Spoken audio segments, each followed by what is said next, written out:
संरक्षण का नियम। ध्यान से सुनिए।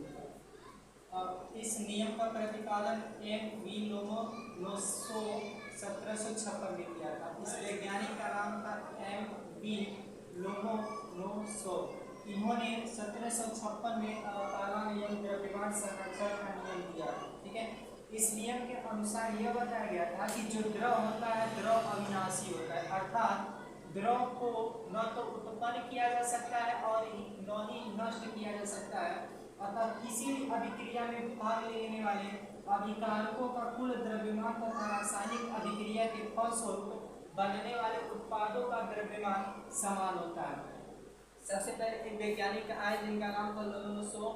उन्होंने 1756 में द्रव अविनाशी का नियम दिया था, यानी द्रव्य संरक्षण का नियम दिया था। इस नियम के अनुसार उन्होंने ये बताया था कि द्रव को न तो उत्पन्न किया जा सकता है और न ही इसे नष्ट किया जा सकता है। द्रव को न तो उत्पन्न किया जा सकता है और न ही इसे नष्ट किया जा सकता है। ठीक है, और उन्होंने ये भी बताया था कि आपका जो अभिक्रिया में भाग लेने वाले अभिकारक होते हैं, अभिक्रिया में भाग लेने वाले अभिकारक, अभिक्रिया में भाग लेने अभिकारकों का कुल द्रव्यमान तथा रासायनिक अभिक्रिया के फलस्वरूप बनने वाले उत्पादों का द्रव्यमान समान होता है। अर्थात जैसे हमने यहाँ पर लिखा है CaCO3 यानी कैल्शियम कार्बोनेट, ये हमारा अभिकारक होता है। कैल्शियम कार्बोनेट एक अभिकारक होता है। अभिकारक जो तीर के एक साइड में लिखा जाता है, मतलब जिसको हम मिलाते हैं वह अभिकारक बनता है। और अभिक्रिया के उपरांत जो बन के तैयार हो जाता है, अभिक्रिया के बाद जो बन के तैयार हो जाता है उसी को हम उत्पाद बोलते हैं। इसको हम उत्पाद बोलते हैं। अभिक्रिया से पहले मिलाया जो जाता है उसको अभिकारक बोलते हैं, और अभिक्रिया के बाद जो बन के तैयार होता है उसी को हम उत्पाद बोलते हैं। अभिक्रिया के पहले जो हमारा जो मिलाया जाता है अभिक्रिया में, जिसको हम मिलाते हैं उसको अभिकारक, और अभिक्रिया के बाद जो बनकर तैयार होता है उसी को उत्पाद बोलते हैं।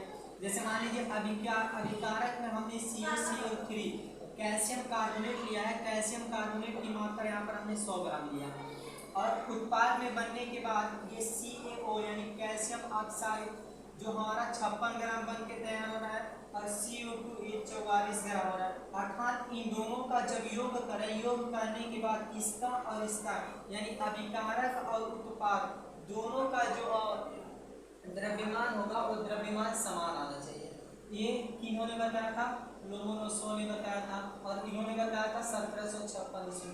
अर्थात द्रव्य को न तो उत्पन्न किया जा सकता है और न ही इसे नष्ट किया जा सकता है।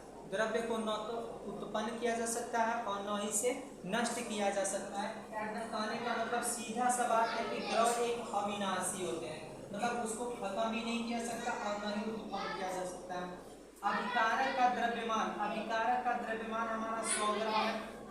अभिकारक का द्रव्यमान 100 ग्राम, और उत्पाद का द्रव्यमान, एक उत्पाद का द्रव्यमान हमारा 56 ग्राम है, और एक उत्पाद का द्रव्यमान 44 ग्राम है। जब इन दोनों को हम जोड़ेंगे तो ये टोटल 100 ग्राम प्राप्त हो जाएंगे।